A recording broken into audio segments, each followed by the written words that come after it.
Vận bốn mùa âm dương tuyết thao tâm trí thành họ nguyện con cầu đào cầu bình an.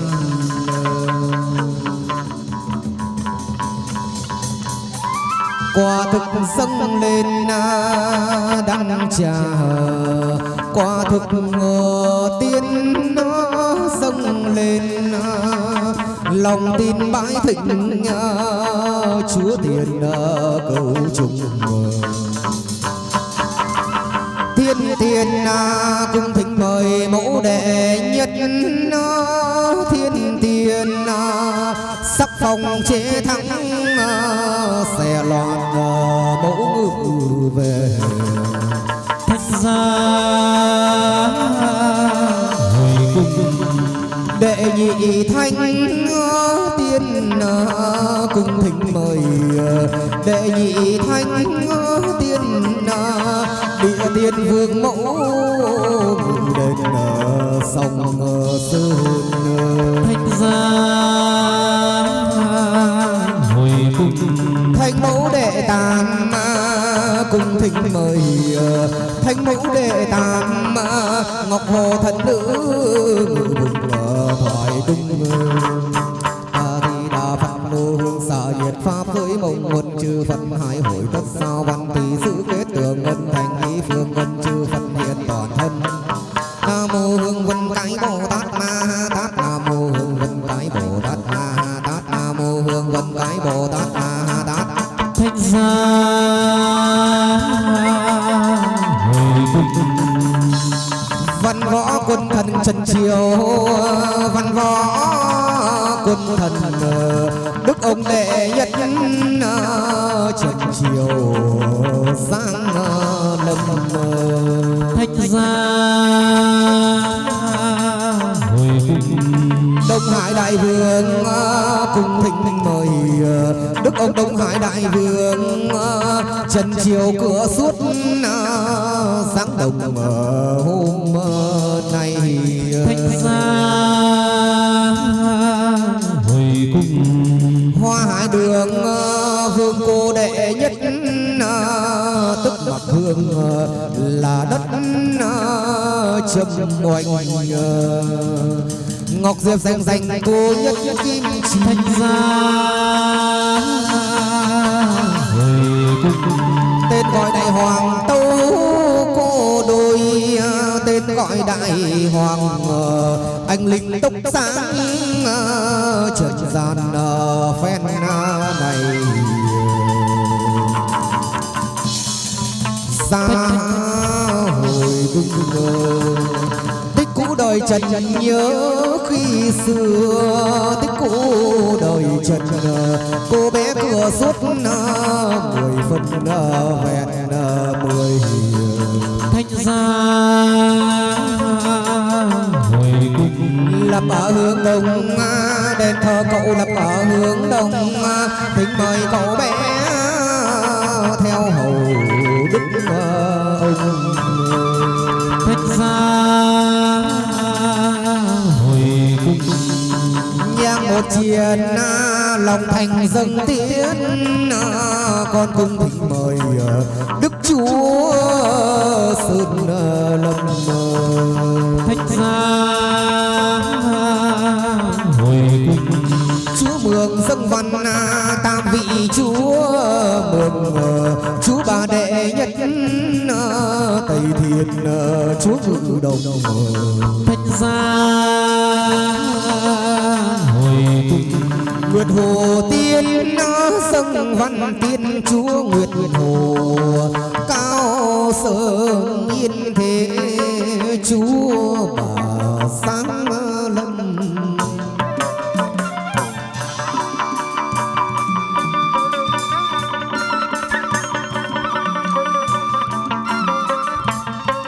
ai lên tới cao sơn bạch bạch mã hỏi thăm đền chúa nguyệt nơi nào hỏi gà vô kép mà đi vào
phía sau lá trầu với lại quả cau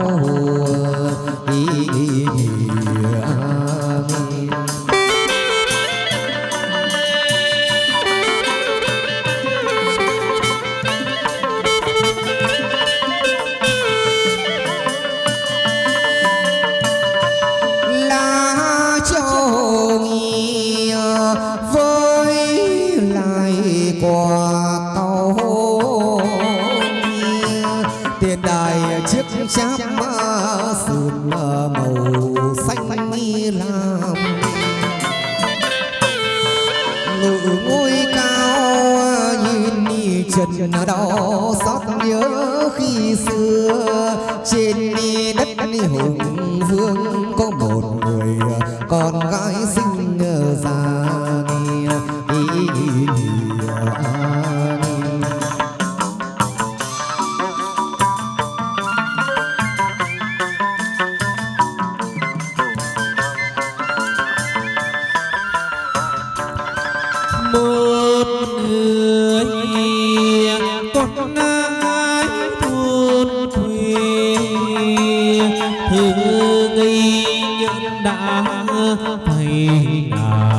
nhật sống ấm thầm buồn tôi cha mẹ gặp được thầy quỳ công tiên sinh chọn đời làm phép cứu dân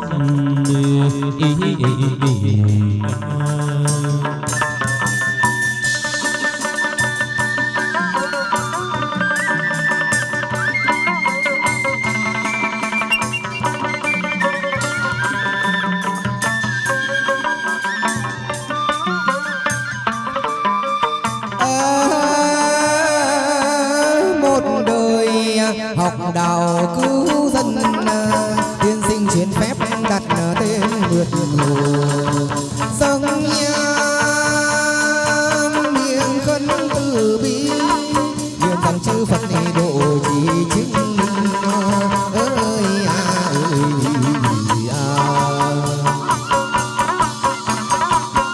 bài sai đố chiều lục cung chùa ai vốn dòng sơn trang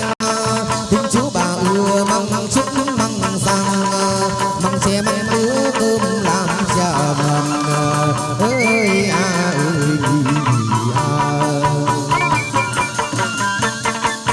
hào quang sáng tỏ núi đồi một màu xuân sắc tố tươi rườm rà trên ngọn xanh lắm qua nhiều hoa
lá vin cành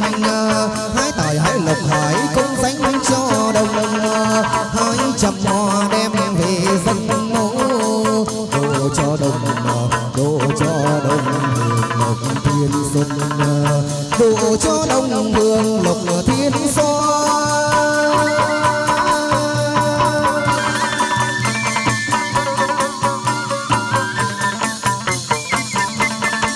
lộc tài chưa mới ban ra bốn phương người họp để đã tháng ngày ban cho tiền tốt lựa dày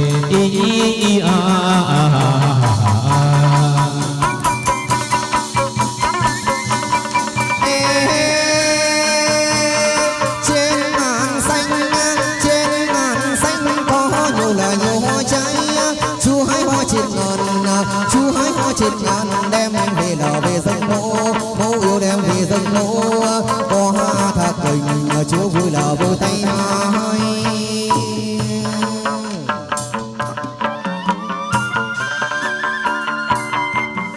chúa truyền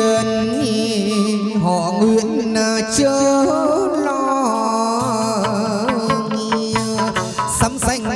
sửa lễ mà kêu ngày Chúa về con kính dâng lên cả tấm lòng thành thói xanh ngửa tía tiến về ngàn xanh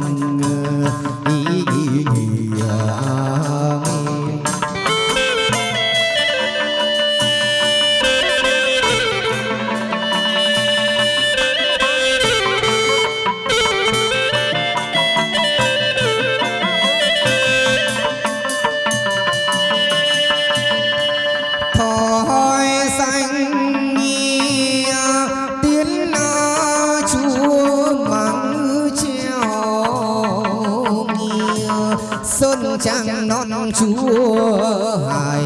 hoa tiền vàng tin bay về tới kinh đô có bà chúa bói nguyện hồ rất hay cửa nhà ra sự hôm mai xem chăm quẻ bói không sai quẻ nào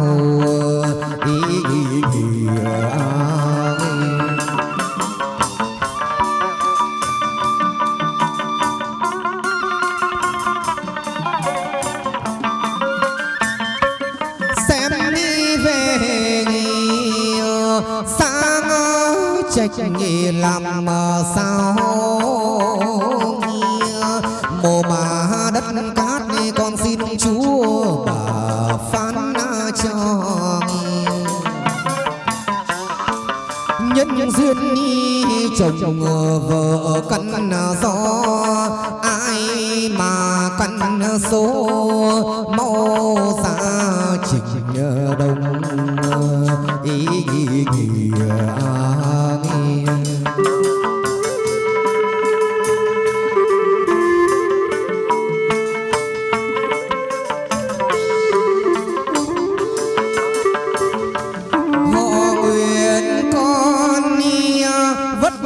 và chân truyền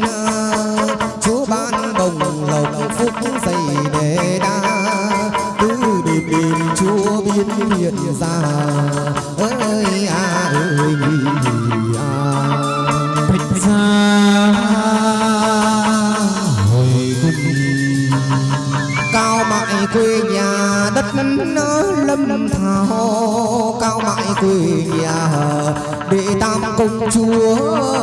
lần thảo chúa ngự về thạch ra năm yếu rõ ràng năm phương năm yếu rõ ràng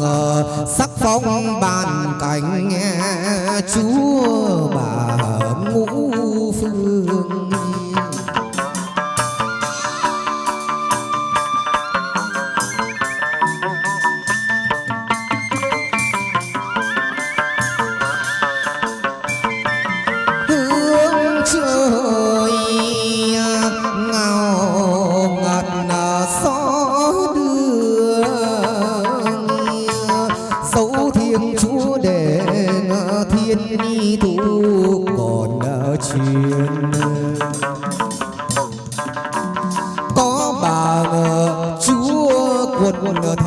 tiên giáng sinh hạ giới vào miền cấm giang xa Việt đất nước là làm ý nghĩa.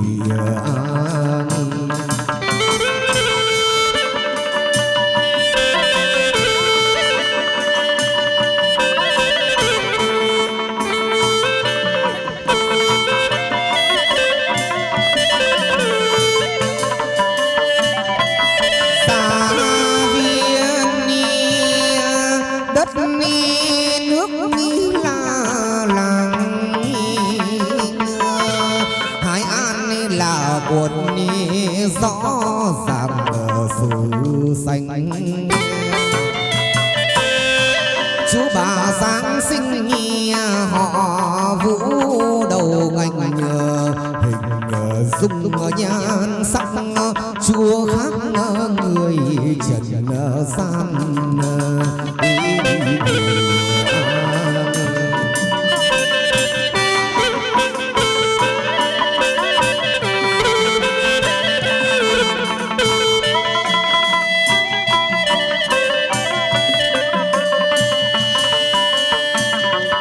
Đền thờ Chúa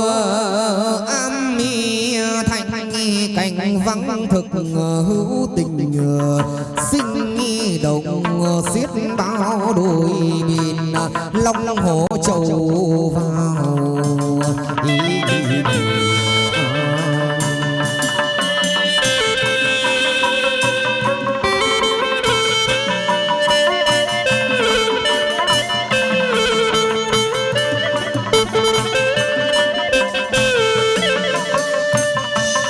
đôi bên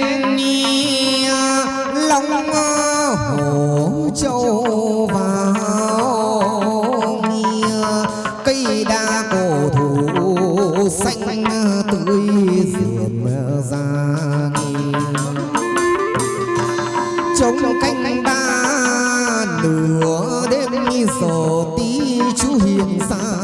người mỹ nữ công nương áo dầu non trắng đi hái cường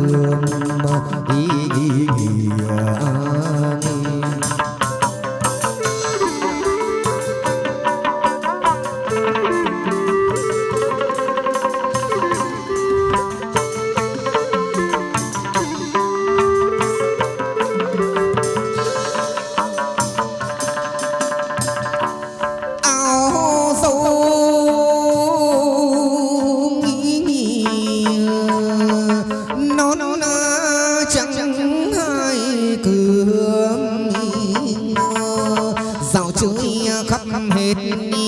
năm phương lại về gọi phu xe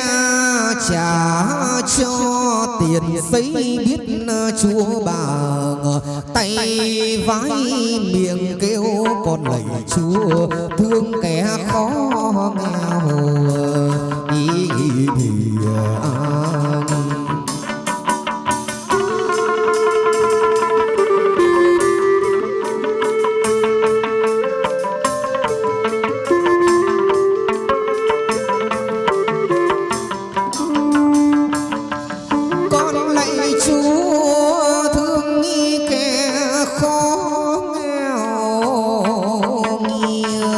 biết ra tài lộc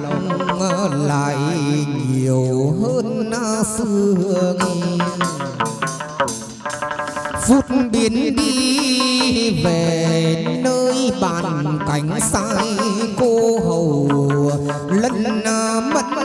vào ra trần gian báo nhau sai ngoan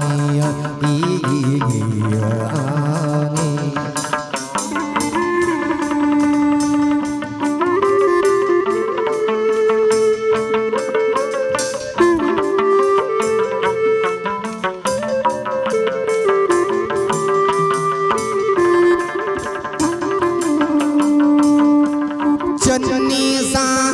ni băng nhau say ngoan chú sai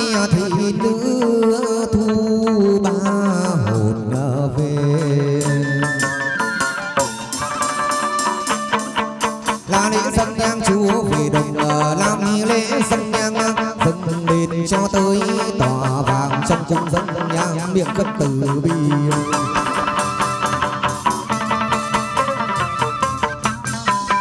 Cung cấp quang hoàn hằng cung cấp quang hoàn mô sai chưa xuống dương gian như đồng quyền xưa chúa ngự tiên cung. Hai hoa hát ngọc nghi ngự trong lâu đại tuổi chừng 19 đôi người.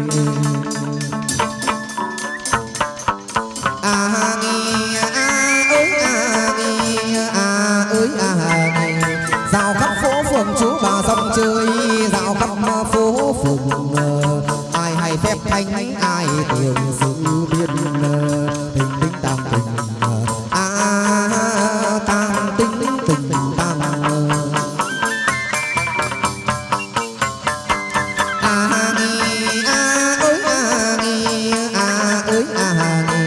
hiệp bóng khách chẳng duyên thời nợ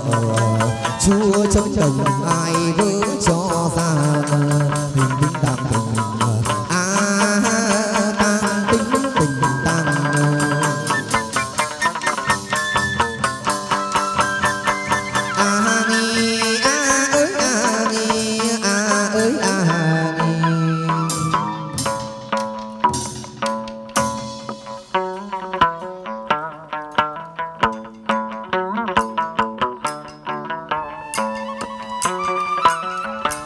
phút ni biến đi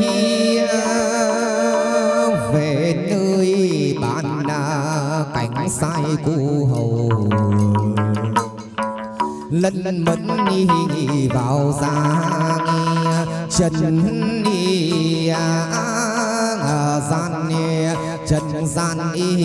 bám nhạo này sai ngoa bám nhạo sai ngoa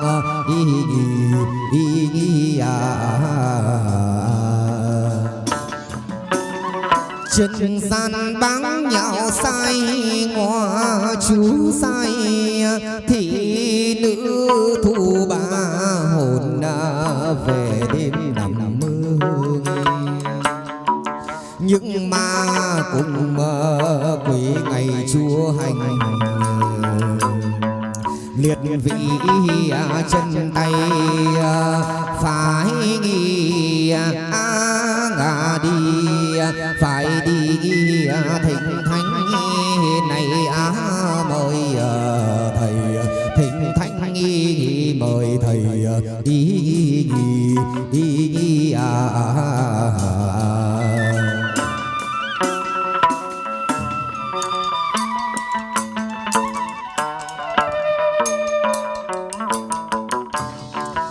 phải đi thỉnh thánh mời thầy xem ra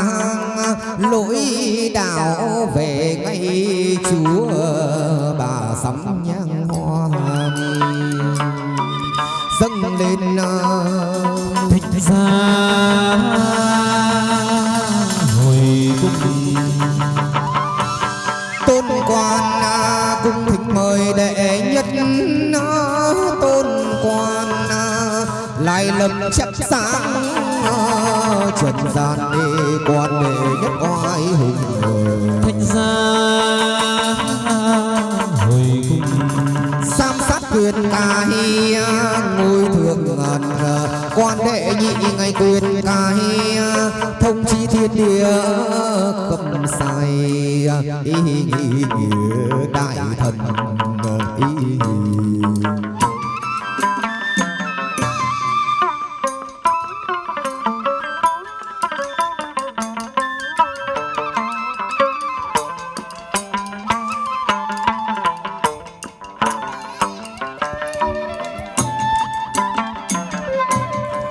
gia võ đăng ngự vân phép tôn hoàng gia võ đăng ngự vân đi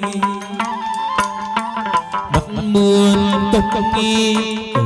xa gần đời đến đây làm tôi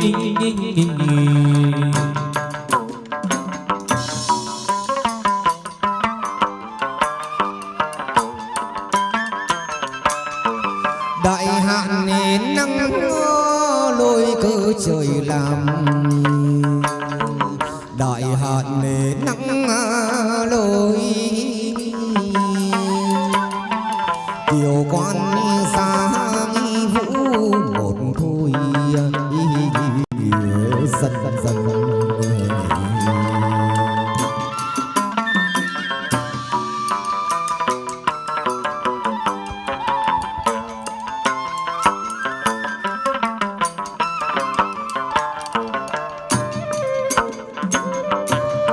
Hoa bá thủ thần quang sai ông sai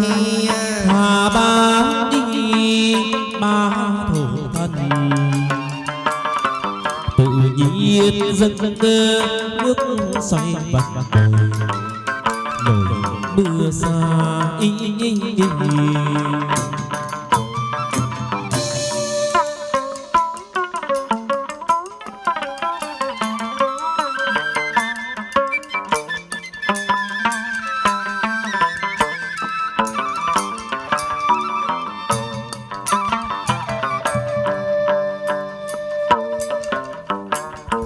mưa gió bất đi kỳ nổi cơn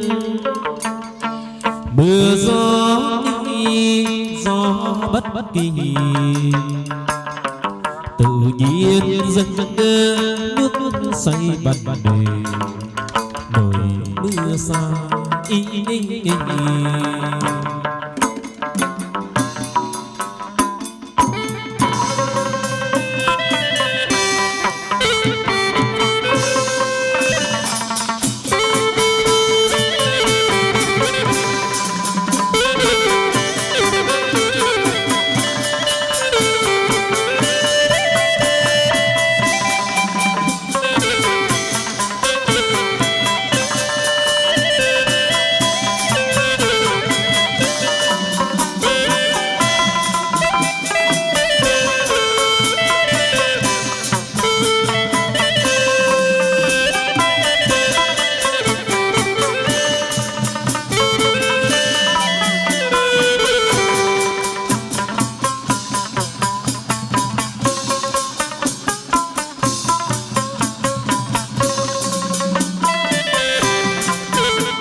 song nhan thập cờ diệu khai quang chiếu từ trung mi ngà tức tầng tung rằng kim phụng hoàng thân cận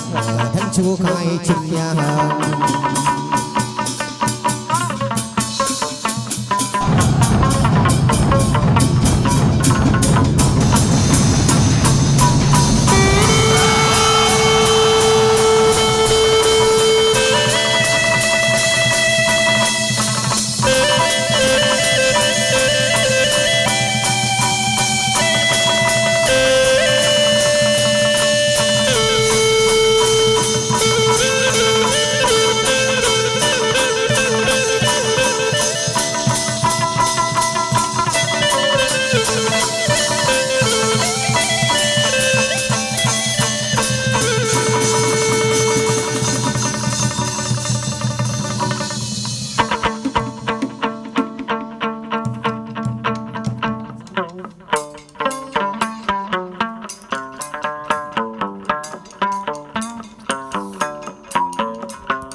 đều một thua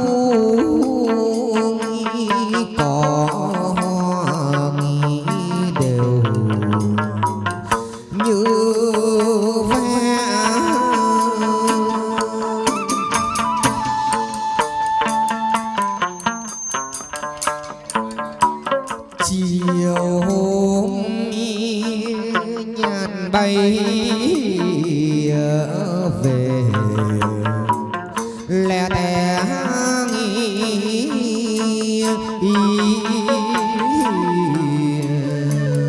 dưới sườn non đàn chim sẽ dịu dàng dưới khe tung tình tựa tiếng đàn trên đỉnh thượng tung reo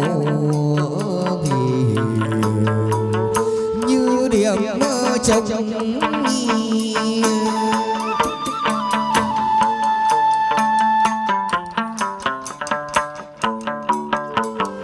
ngân ngân lâm mi sơn kiều dĩ lồng y thành chi thủy chiêu trần tâm non chi cao đôi thủy chi thành thế mới gọi rằng non nhân cùng nước chi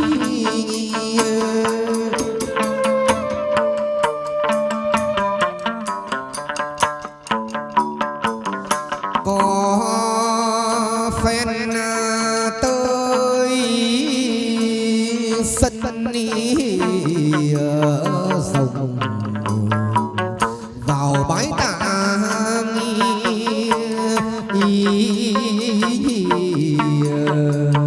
tâu đối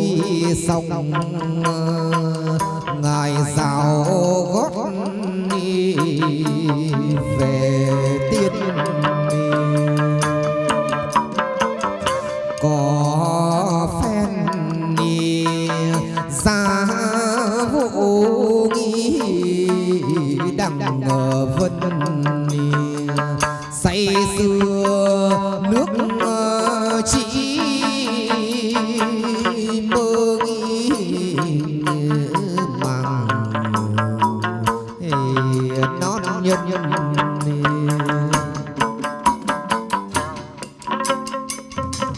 thích ra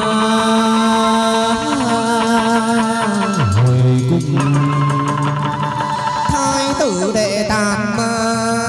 cung thỉnh mời quan lớn thái tử Đệ Tam phi phương diện ni màu đoan trang đẹp khác thường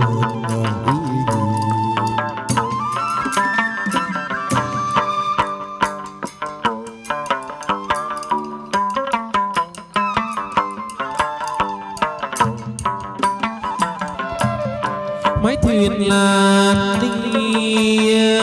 nổi dòng xinh nhi bình nhi đưa quân treo du lịch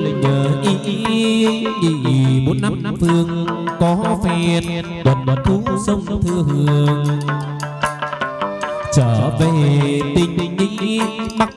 quá giang ý đục đầu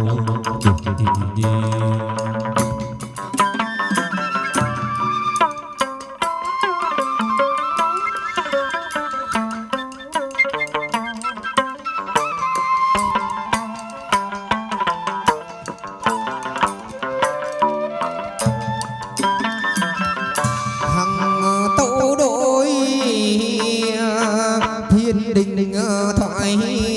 phù chân lạnh giang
Diêm La.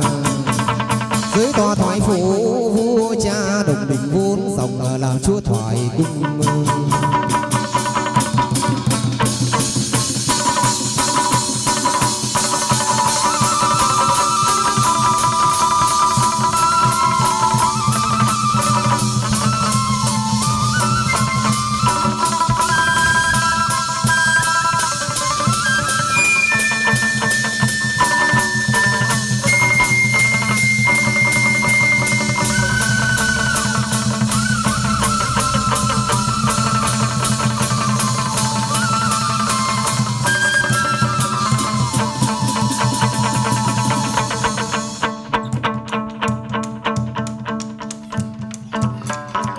Nhà hàng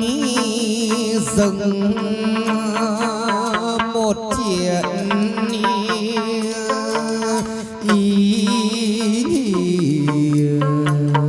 tâu thịnh vương quan tâu đức vương quan đệ tử nay tuyên bản văn đàn dâng sự tích để tam hoàng tam thái tử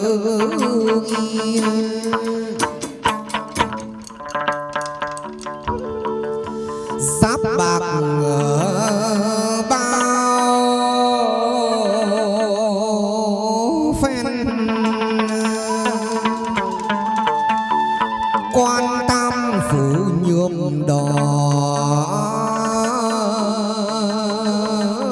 hồng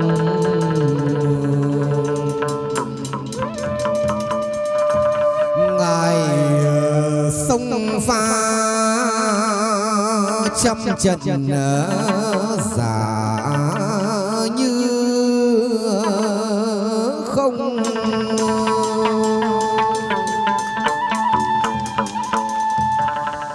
ra tay cứu nước trường nguy biên tiếng để ngàn thu rực núi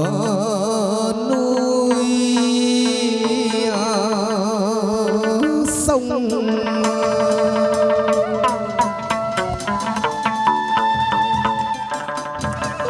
gươm thần ba thước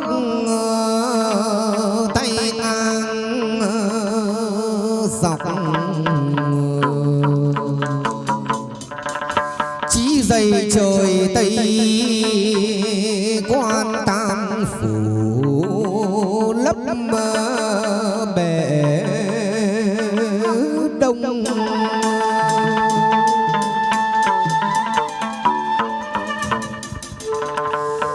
kéo quân về ngã ba sông Bạch Hạc bạn loạn ngồi đàn hát vui chơi tiệc hồng môn yến nậm xong rồi đặng vân ra võ sang chơi nước người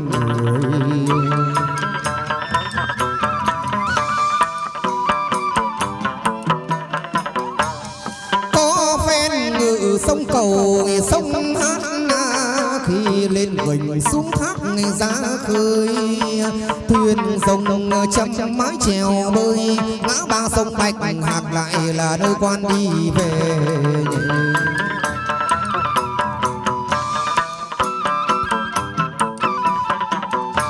quan lớn đệ tam ngài thống minh chính trực bách triều thần nào có nhường ai lược thao thao lược toàn tài thay quyền vua bát hải ngài kiếm chi các tòa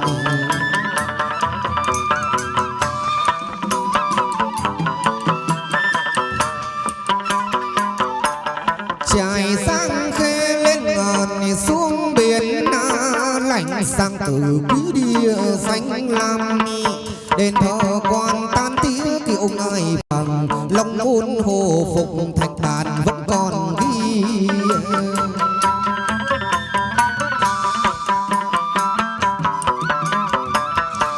Hoa tức thì giá lâu đài điện các dâng nước về thoại quốc một khi. Truyền quân lấy ngọc lưu ly, đùng đùng dâng nước phép thời có ai đang.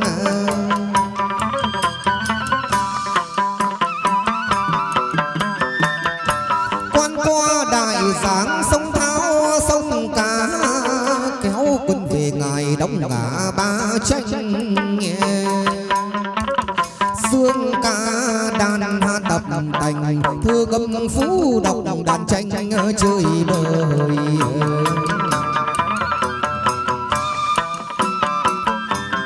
Ngày hôm nay bán đền đi ra ngự, sóng cân đai y mũ vào quỳ tâu. Xăm ba đồng tử theo hầu, vào tâu vương phụ gia hầu mẫu vương.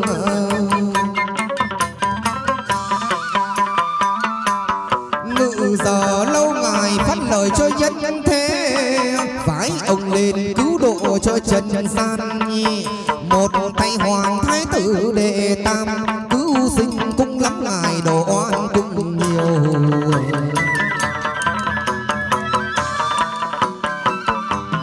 Dày ông đã về chầu nhân đức, cứu nhân gian vạn ức mà siêu sinh. Ông về giá ngự bản tự đây, phù cho họ Nguyễn gia chung thọ trường.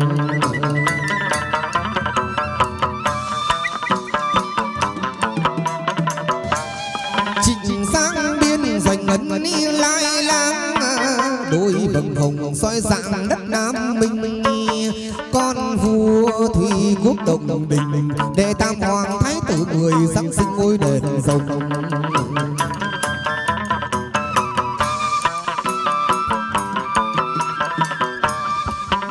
Gồm vẹn thung dung nghi hòa mặc, bẩm sinh thành tứ chất dòng nhan. Thỉnh mời bơ phụ vương quan, vì phương diện mạo dòng nhan đẹp khác thường.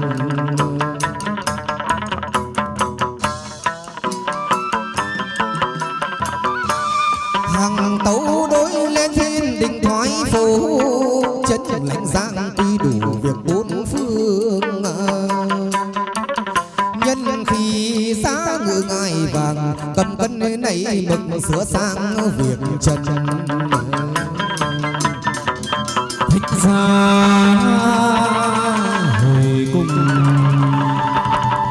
tiệc bàn loan thỉnh mời quan đệ tử, vốn con trời giá ngự tiết cung. thích ra hồi cung, Chính quan quê nhà đất Ninh Giang, chính quan quê nhà anh linh quan đệ ngũ, tuần tranh ngự đồng. thích ra hồi cung, Đồng bằng con vua bát hại, đồng bằng anh linh quan điều thất giáng sinh đền rồng. thích ra hồi cung, Đền rồng sớm mai chầu đệ nhất vui vẻ. Đền rồng ngày chơi phụ tía, lầu hồng chầu đệ nhất vào ra. thích ra hồi cung, Tia thánh trên ngàn dâng văn, chầu đệ nhị trên thượng ngàn. Đông cuồng tuần quan sáng đàn trứng ở đây. Trên thượng ngàn gió thổi rung cây.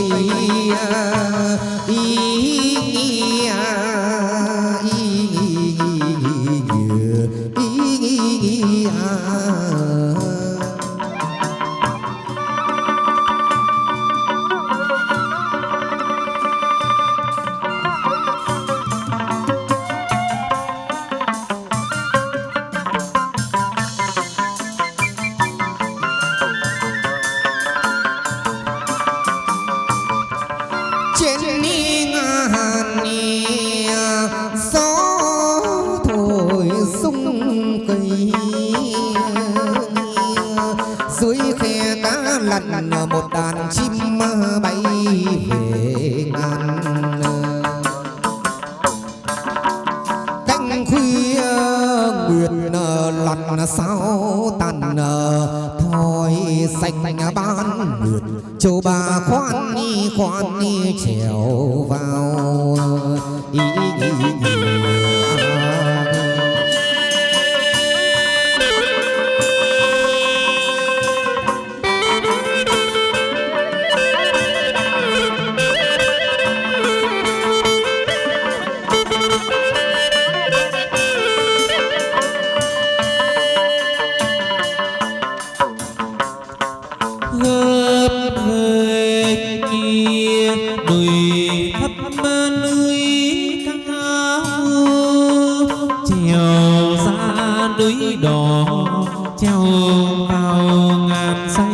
trên ngàn tôi tú anh đi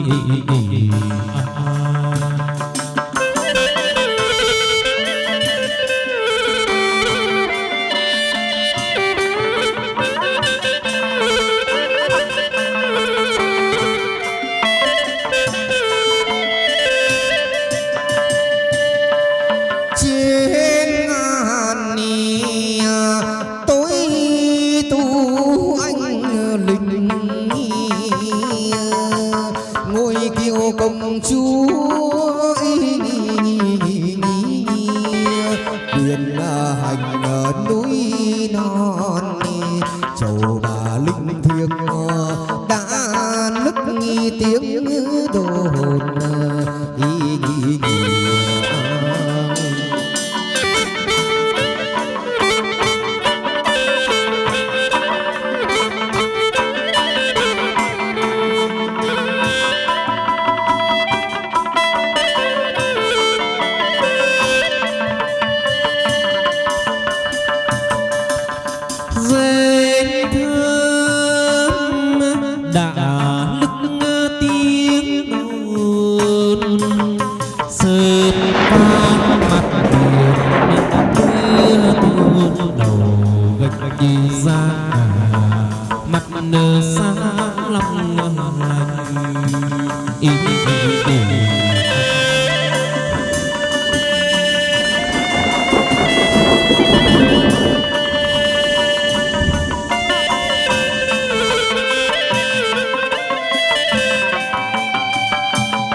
phượng long lành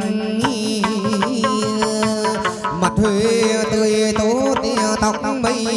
xanh rườm rang cứ mỗi một năm họ nguyện đẹp nón nàng hoa sen thua sắc liễu kém xanh có màu da kia trắng như ngọc như ngà hàng mi chớm chớp mi hàng mi chớm chớp trông như là ánh sao bằng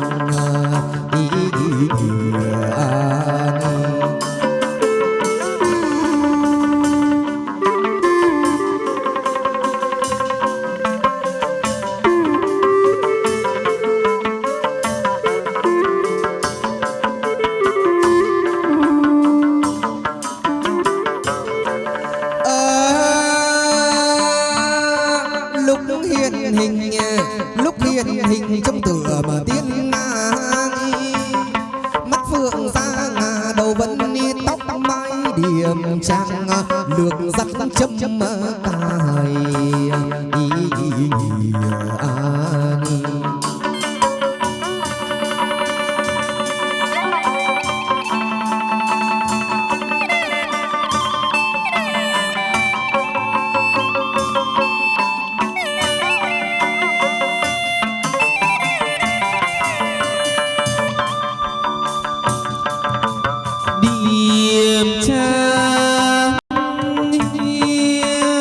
được sắp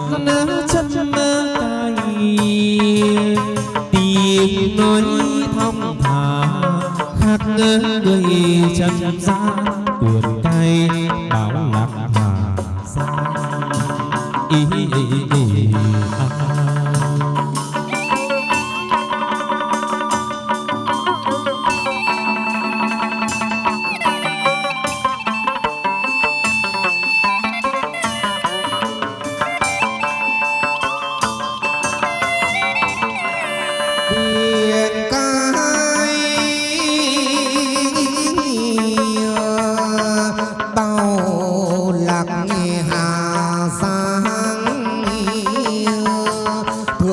mà hạ thú hổ lang về châu quyền châu bà cái tam thập lục ngàn châu chín tầng khe suối một bầu tiêu dao châu bà dòng trời ngàn quê ngàn đào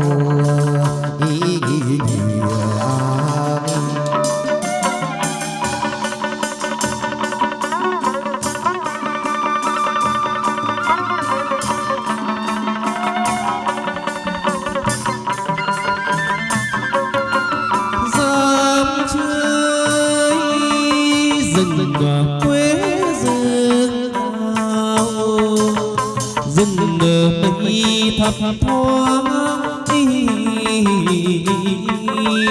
chẳng sao đừng nhớ lời đội nón buồm mờ vai quầy lăng hoa đập quân tuần quan tàu ra chơi bời khi thanh vắng lúc lại trời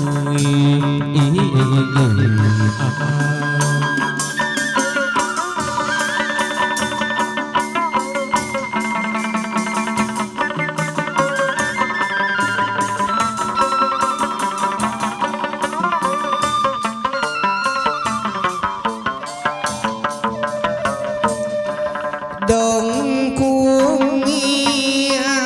châu ngự chính ngôi ngự trên đỉnh núi còn người hằng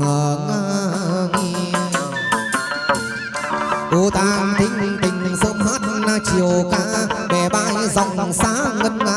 dòng mường tiếng kinh tiếng man tiếng mường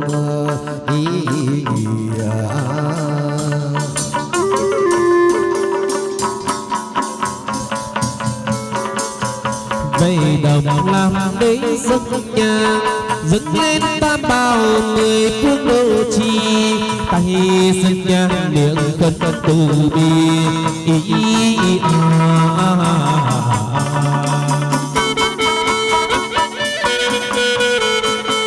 bài sai đô chiều cung nàng ai hôn dòng sơn trang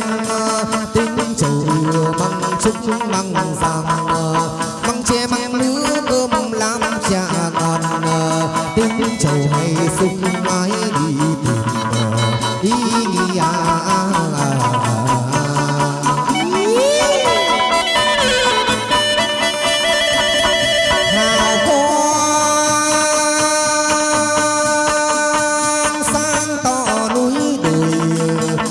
xuân sắc tố tươi rườm rà lên trên ngàn lắm quả nhiều hoa chầu bà đốt đuốc vào ra sớm chiều chiếc lồ mây nằm chiếu lưng đèo ý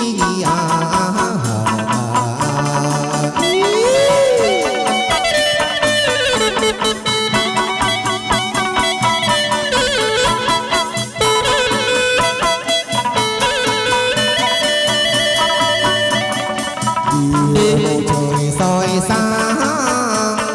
chim én bay dập trời ngày hòa bình trong nắng mới khúc ca cải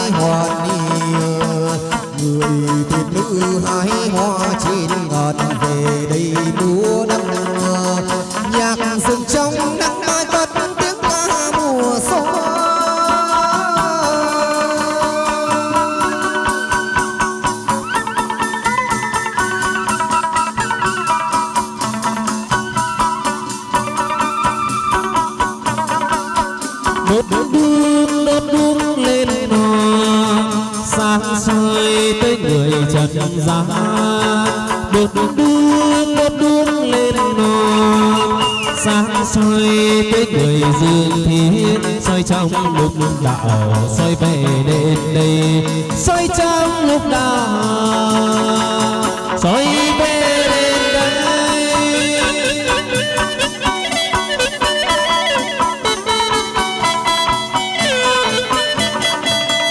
Cái kia lá viên cành,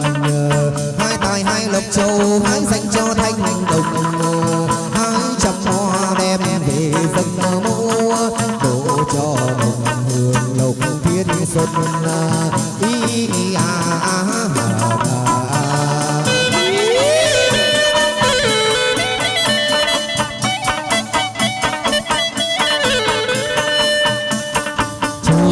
vui về hồi mưa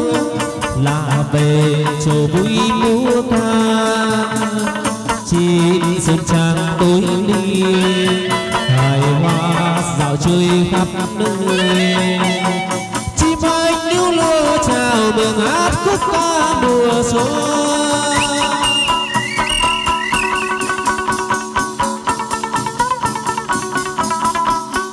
châu đi có đón hoa chào, châu về bách điệu sớm chiều ca vang, tay khơi bề bạc rừng vàng, đem cho trăm họ được giàu sang đời đời, đem cho trăm họ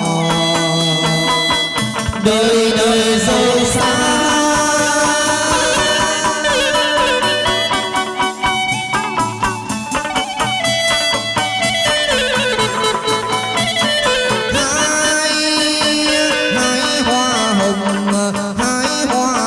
Hoa lan thược ruột, hoa hải đường nở trước mùa xuân,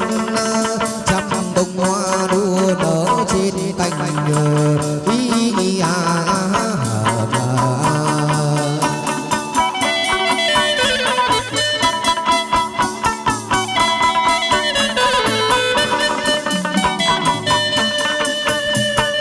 núi đồi núi bao la lên gần châu đi hái hoa mang về bên đây, đồi núi bao la sương mờ nhạt nhòa, thương đồng châu loan giá về đây, trên ngàn gió cuốn rung cây, dưới khe cá lượn tung tăng, đất cao tiếng hát hòa muôn câu ca, đất cao tiếng hát ngàn xanh về đó.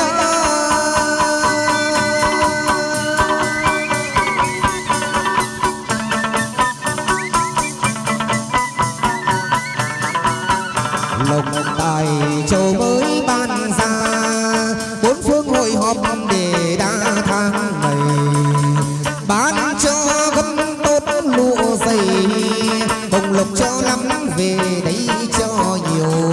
bán cho dài nhật sang yêu, lộc tài cho nhiều hơn năm ngoái năm xưa, thanh đồng con kia sớm phục thờ, 30 mùng 1 14 hôm rằm, 30 mùng 1 hôm rằm 14.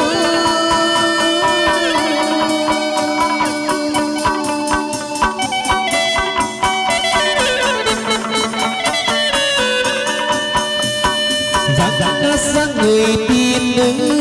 bay bay bay về bàn đêm đây, Bàn đêm đây sáng người tiên nữ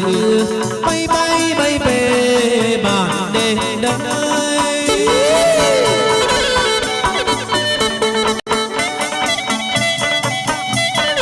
núi cao mặc núi băng qua ngàn châu bà về đây, dốc đi cao bậc dốc băng qua ngàn châu bà về đây.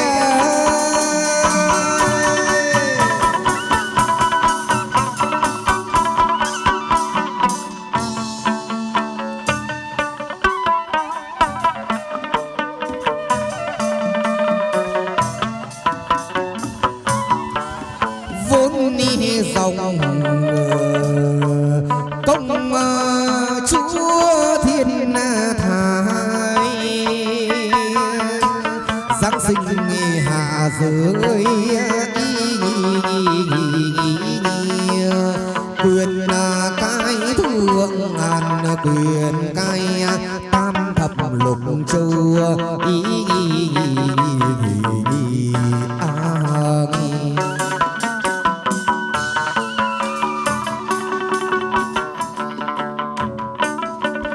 họ nguyện đi con năm liệu bảy lo trăm ngàn công việc châu bà cho lo dần dần châu có tới ai khi khóc khi cười khi mê khi tỉnh cho đứng ngồi không yên thế đặt mình lại thấy chiêm bao ý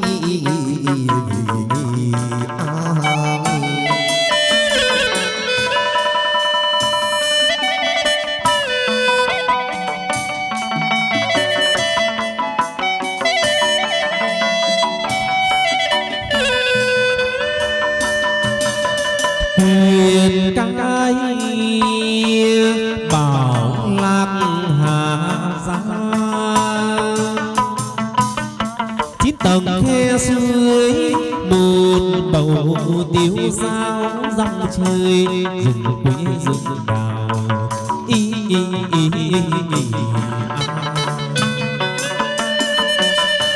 Slot